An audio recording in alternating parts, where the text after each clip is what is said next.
Hey there, and welcome back. As always, I'm Carl with Target's Attitude, absent-minded professor of knives and all things sharp. Sit on back, grab your pens and paper. Class is about to begin. First, a little bit of syllabus work, so to speak. For those who are new to the channel, welcome. We do a series of videos on knife reviews and reviews of other various things like flashlights, camping gear, survival gear, that sort of thing. We also do a series of videos helping you figure out how to put together your own emergency kit for if things go in the crapper, so to speak. I mean, okay, yeah, this pleasant bit has us all locked in our own homes and working from home and all that. But you never know what's going to happen next. Could be another Hurricane Hugo and you got to get out of town on a hurry.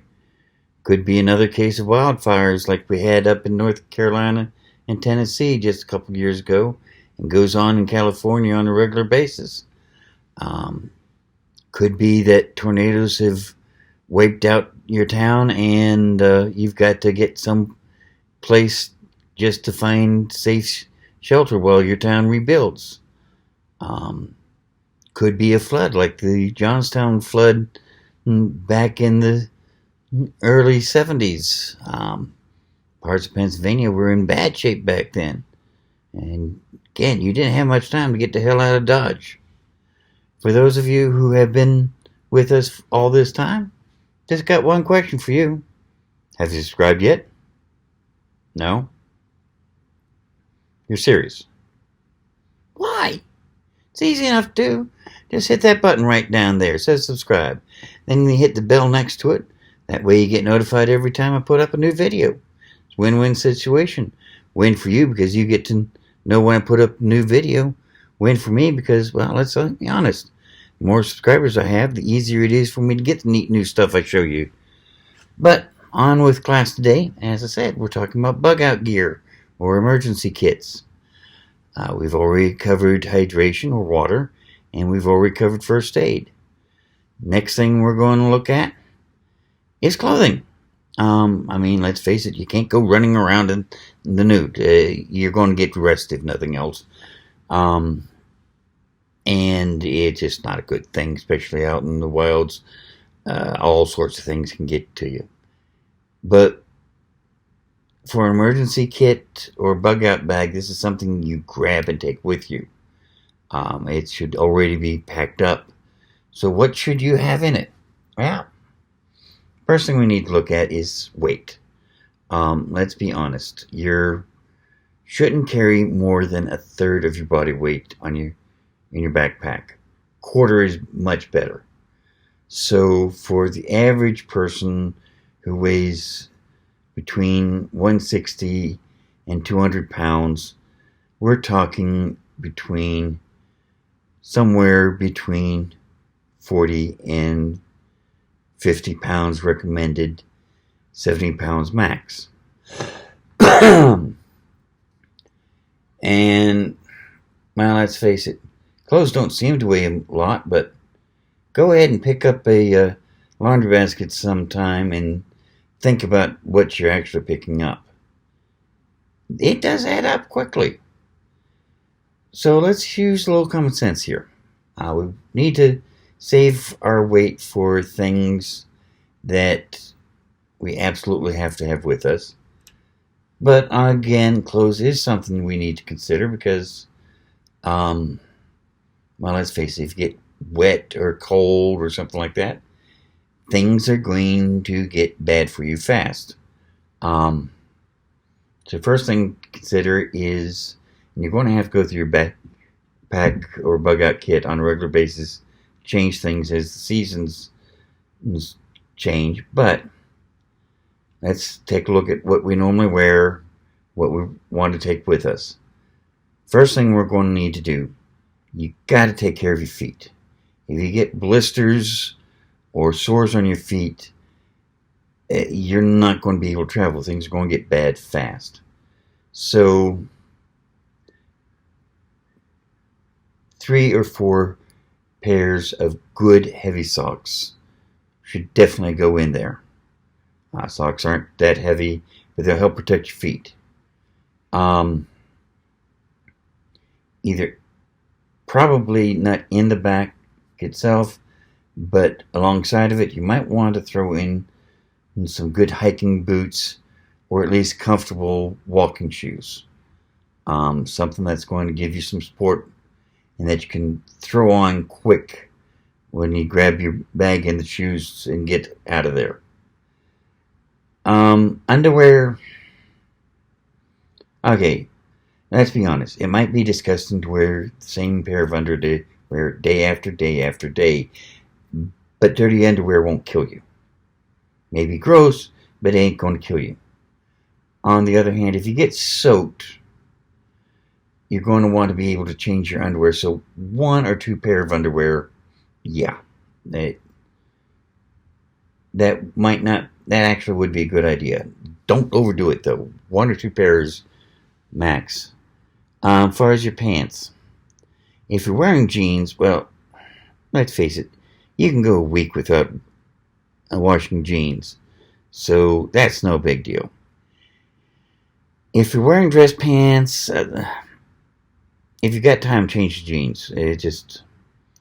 Again, have jeans sitting there with your shoes so you can change fast, because suit pants are not going to do you when you go trying to get out of there. They're going to rip. They're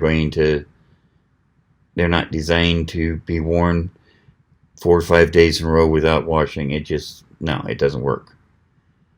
Shirts. Okay, we need to look at what season and where you are. Here in the South, specifically South Carolina, which is where I am, I can probably get away with short sleeve shirts the whole year round. So have one shirt in there, one short sleeve shirt in there, in case you get soaked and you need to change. Because staying wet is not good. It's a great way to end up with hypothermia, even here in the South.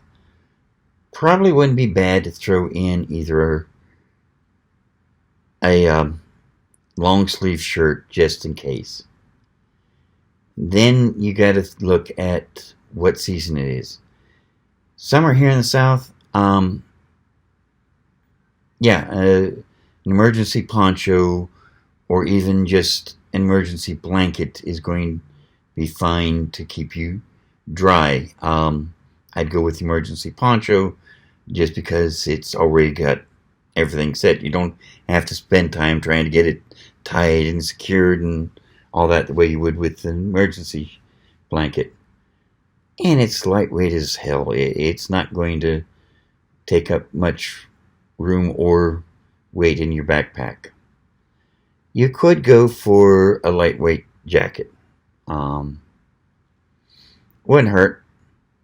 Probably would be a good idea in early spring and early fall around here. But it's definitely going to be more weight than the emergency poncho, so I'd really think about that one. Where do you live? How cold does it get at night? Are you really going to need the jacket? As I say, late fall or early spring around here, I might consider it. Winter, depending on the winter we're having, I'd probably go for a regular jacket or even a heavy coat. Just because there's a good chance you're going to get cold as hell.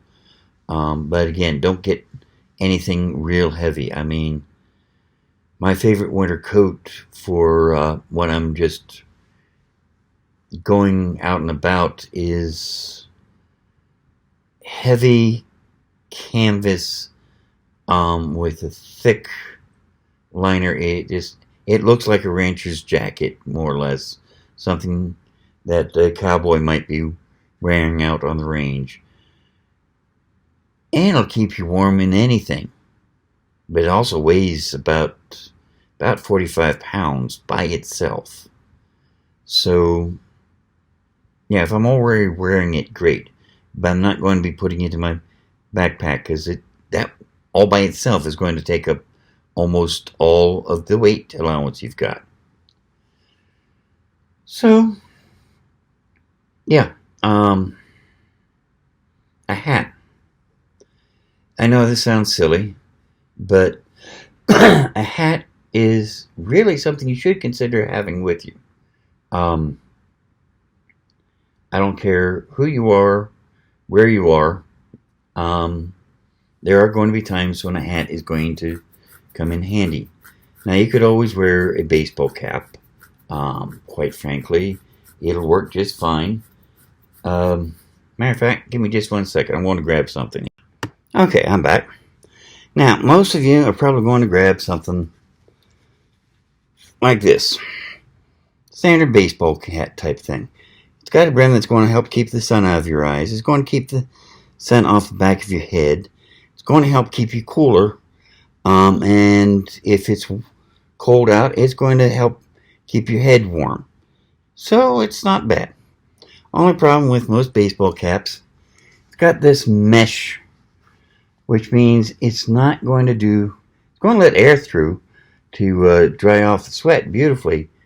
It's not going to do much to keep rain off of your head or snow or anything else like that. Or I'd rather go something like this. Old-fashioned floppy brimmed ranger type hat. You can get them where you can snap the brim up like this if you want. The whole reason why brims used to snap like this was so that when you were bent over a rifle, the brim wouldn't flop down and cause problems with sighting. But you don't need that. Just the nice thing about this is that, again, it's lightweight.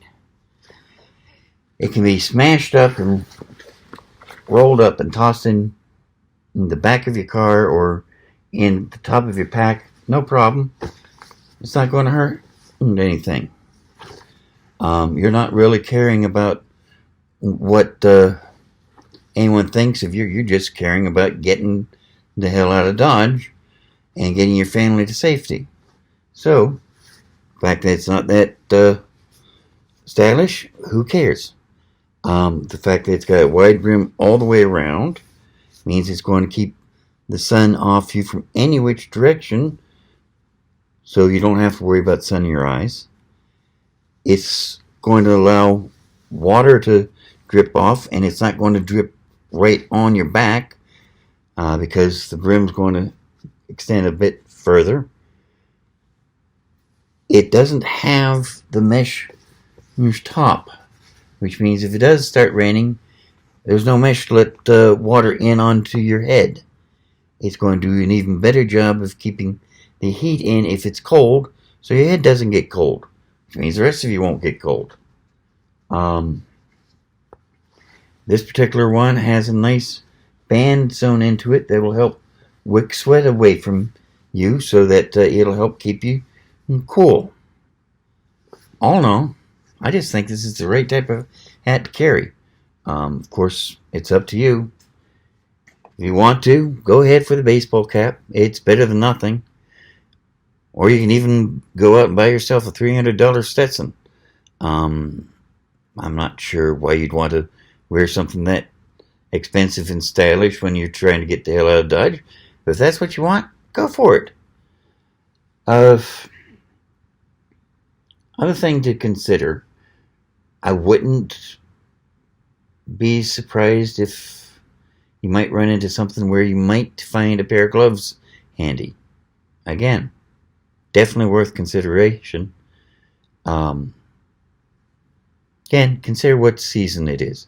You're going to want to update the pack with your clothes for whatever season.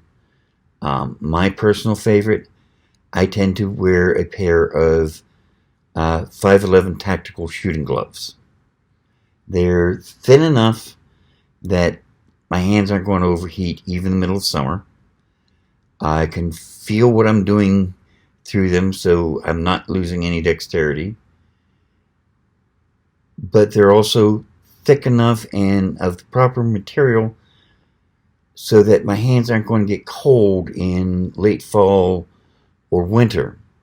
So I can just keep the same pair of gloves all the way through. And as I say, they're shooting gloves. They're designed to allow you to handle a gun while you're wearing these gloves. So, yeah, it's not going to cost you your dexterity. I've even used a cell phone while wearing them without any problem whatsoever. And they're not that expensive. Okay, 511 Tactile may say it's going to be a little bit more expensive than some of the others, but you do get what you pay for, and I don't think they're that expensive. I think I paid, what, $40 for my last pair? That ain't bad. Ain't bad at all. And, yeah, they've lasted me good 4 years. I'm sure they'll last me another 40, as long as I don't lose them, which is what I did with the pair before that. Let's see here. What else might you want to consider? Yeah, that pretty much covers it as far as clothing. As I say, it's not that difficult. It's just something you need to pay attention to and think about. You want to bring enough to keep you warm if it's going to be cold, or cool if it's going to be hot. You want enough that you can change if you get soaked in a sudden rainstorm or something like that. And if you live somewhere like, say, okay, when I was living in Charleston, it rained every day for at least 20 minutes. I don't care where you were, you got at least 20 minutes of rain every single day during the spring and summer. So you might need to carry 2 shirts and 2 pairs of pants in Charleston. But if you're out in Arizona, parts of Texas and Oklahoma, areas where it's, or Southern California. They say it never rains in Southern California, and some of my friends who live there tell me that's pretty close to the truth. You might not even need a second pair of pants or a second shirt in that case. You just have to know your area. Where are you? What is the weather going to be like? And plan accordingly. But beyond that, don't have too much more to say on the subject of clothing. Now, next week we'll probably take a look at food, or possibly camp cooking, or maybe even both. Who knows? Might combine the two. But until then, I hope you've enjoyed. I hope I've given you a few things to consider. Made a few points you might not have thought of otherwise. Of course, as always, if you've got any suggestions or any points you'd like to make, go ahead and put them down in the comments. I'll read them all. And hey, on the hydration thing, I learned a couple gadgets out there that I didn't know about before. So it's always worth it. And after all, as one of my favorite authors once said, day I've failed to learn something, push me over and bury me where I fall, because I done noticed that or forgot to notice I'm dead. In the meantime, you take care of yourself, and I'll see you next week. Bye now.